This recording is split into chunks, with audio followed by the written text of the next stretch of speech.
Bonjour, bienvenue dans ma nouvelle vidéo, j'espère que vous allez bien. Dans cette vidéo, je vais vous montrer les choses que je fais avant de partir. Donc là, nous allons partir quelques jours, donc des petites choses à faire dans la maison pour partir en toute tranquillité et aussi revenir dans le même état d'esprit. La première chose que je vais faire, c'est pour moi l'une des choses les plus importantes, c'est au niveau de la cuisine, c'est tout simplement s'occuper du frigo. Je fais le tour du frigo, savoir s'il y a des choses ou pas que je ne dois pas laisser dedans, si je ne veux pas de mauvaises odeurs ou des choses qui sont déjà à la limite de la consommation. Donc je vais faire ce soir. Et sinon ce que je fais aussi, c'est que des fois je prépare et la personne qui vient s'occuper des chats, je lui dis il y a des boîtes dans le frigo, si tu veux les prendre, tu peux les prendre parce que nous à notre tour ça ne sera plus bon. Donc là ça ne devrait pas être le cas parce que nous ne partons que 3 jours, mais je prends quand même le temps de vérifier. I've seen a lot of change, been through a lot of pain. Some things are not the same as they were a year ago, but all will be okay. I move on each and every day. The past is where it stays, way back a year ago. I've changed for the better this time. Le frigo est donc rangé, trié. Donc ce soir, ce que nous allons manger, c'est les choses qui n'auraient plus été bonnes à mon retour, c'est-à-dire des champignons ouverts, une pizza et un paquet de jambon ouvert. Donc ce soir, omelette champignons jambon et mon mari voulait une pizza, donc ça tombe plutôt pas mal. Ensuite, ce qui concerne la cuisine, mais pas que, la chose que je fais obligatoirement, donc la veille ou le matin même, avant de partir, c'est tout simplement sortir les poubelles. Par exemple, ce midi, nous avons mangé des crevettes. Donc, j'ai toutes les carcasses de crevettes dans la poubelle. Si je pars 3 jours et que je reviens sans avoir sorti la poubelle, il y aura une odeur partout dans la maison. C'est que les crevettes, ça sent vraiment très très fort. Donc, je sors toutes les poubelles, j'en profite. Donc, cuisine, mais je fais aussi les autres pièces. Pour le principe, même si honnêtement, la salle de bain, c'est pas des choses qui sentent mauvais, mais pour le principe, je préfère toujours vider les poubelles avant de partir. Concernant les chambres, un petit peu de changement, tout simplement avant de partir. J'avais l'habitude de changer les lits, comme ça, à notre retour, nous avions tous des lits propres et c'était drôlement agréable. Sauf que depuis que nous avons maintenant 3 chats, j'ai changé mon fusil d'épaule. Je me contente simplement de faire les lits, mais je ne les change plus parce que sinon, les chats vont dessus, ce genre de choses, et ça serait plus réellement un lit propre, il y aurait des poils de chat, tout ça, donc je trouverais ça dommage de changer les lits pour que les chats en profitent et pas nous. Donc je me contente simplement de faire les lits correctement. Là vous voyez, au quotidien, je fais le lit de cette façon à Jules, donc je le plie, il y a le petit rebord, tout ça, je trouve que c'est le plus simple à faire comme ça. Mais pour partir, je fais tous les lits, donc je les mets vraiment...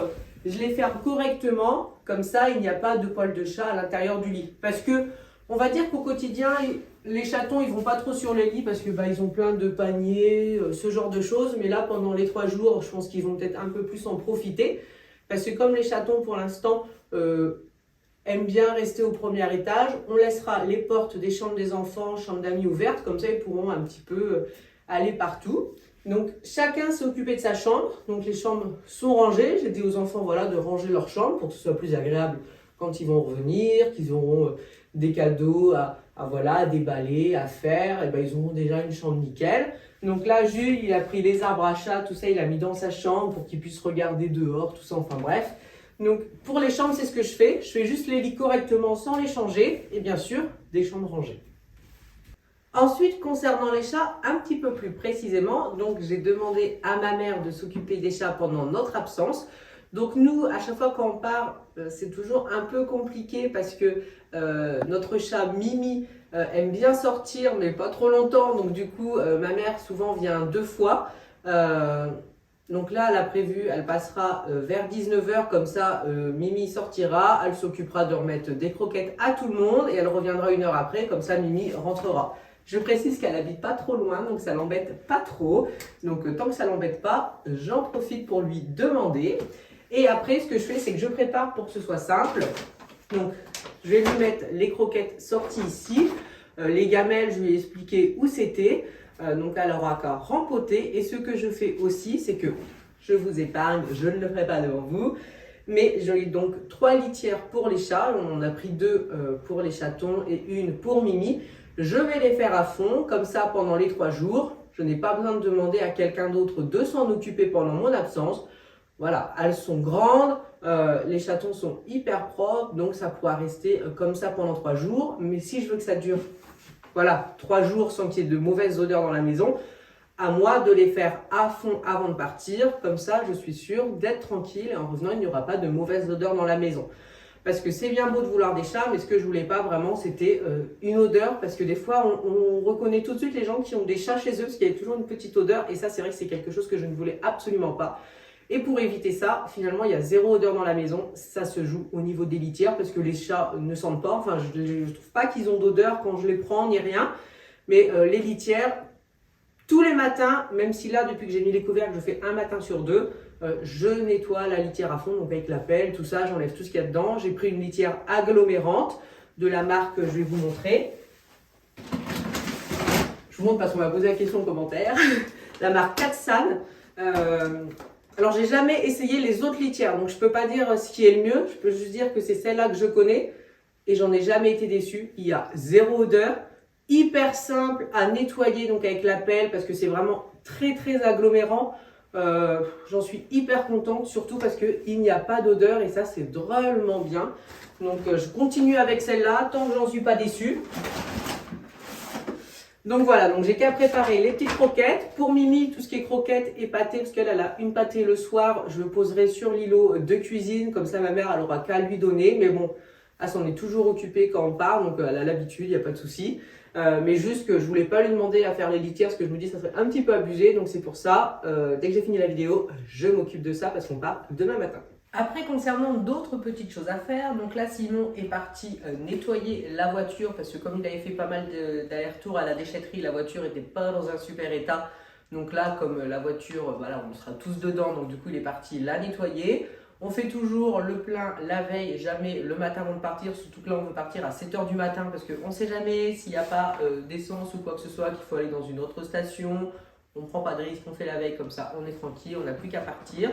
Ce que je fais après, c'est que je prépare les valises. Alors, la préparation des valises a énormément changé pour moi parce que là, donc, nous partons chez les parents de Simon. Donc là, on part que 3 jours parce que je ne pouvais pas prendre plus de congés par rapport à mon travail. Et avant, j'en prenais mais 1,5 tonne. Même pour une petite semaine, le coffre était plein. Je prenais tout. Et après, je me retrouvais même avec des affaires que je n'avais pas mises, mais que du coup étaient froissées, donc ça n'allait pas. Et c'est vrai qu'au fur et à mesure des années, on apprend de ce qu'on a fait, tout ça. Et on se rend compte effectivement qu'on n'a pas besoin de prendre autant de choses. Donc c'est vrai que maintenant, on prend pas le minimum, mais on prend vraiment simplement ce dont on a besoin. Et ça va quand même beaucoup mieux, ça prend beaucoup moins de place, surtout que là nous allons fêter Noël, donc on va forcément revenir avec des choses qui vont remplir un petit peu la voiture. Donc du coup il faut bien laisser de la place et c'est vrai qu'à l'époque on avait une voiture pleine, mais pleine, c'est horrible, même les enfants ils en avaient sous les pieds, ils en avaient à côté d'eux, enfin vraiment c'était une catastrophe, on avait l'impression qu'on partait pour 2 mois, que c'était le déménagement total. Donc c'est vrai que les années m'ont vraiment appris à faire les bagages correctement, à ne plus en prendre autant, à essayer d'être voilà, plus minimaliste à ce niveau-là. Après, il y a des petites choses qu'on prévoit aussi. Par exemple, nous avons tous des brosses à dents électriques. Donc voilà, on les charge la nuit avant de partir. Même si maintenant, les brosses à dents souvent ont une autonomie d'1 mois, mais ça serait dommage que ça tombe en carafe pendant les 3 jours où on part. Donc voilà, ça coûte rien d'y penser, c'est vraiment devenu un réflexe. Donc on les met tous à charger cette nuit. C'est très bien, comme ça on n'a même pas besoin de s'embêter à prendre un chargeur. Après, ce qu'on fait aussi, c'est tout ce qui est batterie. On va charger toutes nos batteries externes, comme ça, même pour la voiture, parce qu'à l'époque, les enfants avaient plein de jouets dans la voiture, mais maintenant, Florian elle a son téléphone, Julie il a sa tablette, mais bon, ça nous fait quand même 6 heures de route. Donc, il faut quand même que tout le monde ait sa batterie, surtout que moi, je branche mon téléphone, parce que même si on connaît la route, j'aime toujours mettre le GPS, comme ça on est au courant s'il y a des bouchons ou pas. Donc voilà, un petit peu pour tout ce qu'on va terminer de faire. Donc là c'est la voiture, moi je vais faire les bagages. Les bagages souvent je les mets pas dans la voiture la veille parce que tout ce qui est brosse à dents, ce genre de choses on les mettra demain matin quand on aura fini de les utiliser. Et après concernant la maison, Donc on ne coupe pas l'eau, on ne coupe pas le chauffage, on part que 3 jours. Donc l'eau, on ne coupe pas, ça vaut pas le coup pour 3 jours, je trouve. En plus, bon, normalement, il ne devrait pas y avoir de soucis. Et concernant le chauffage, on ne le coupe pas non plus, on le réduit, bien sûr, beaucoup. Mais le chauffagiste nous a conseillé, quand on part un petit peu, de ne pas couper totalement, tout simplement parce que la maison est grande, sinon ça prendrait tellement de temps à réchauffer la maison que ça userait énormément de gaz. Donc il faut trouver le bon compromis entre pas consommer pour rien et voilà, essayer de trouver le bon dosage. Donc là, c'est ce qu'on va essayer de faire, donc on va bien diminuer. Et puis voilà, on espère que ça se passera bien pour les chats surtout. Et voilà, j'ai hâte d'y aller, donc vivement demain matin. Merci beaucoup d'avoir écouté et regardé la vidéo. Si vous avez des choses que vous faites impérativement avant de partir, n'hésitez pas à me les mettre en commentaire, ça peut toujours donner de très bons conseils. Merci beaucoup et je vous dis à bientôt dans une prochaine vidéo. Et surtout, n'oubliez pas de vous abonner.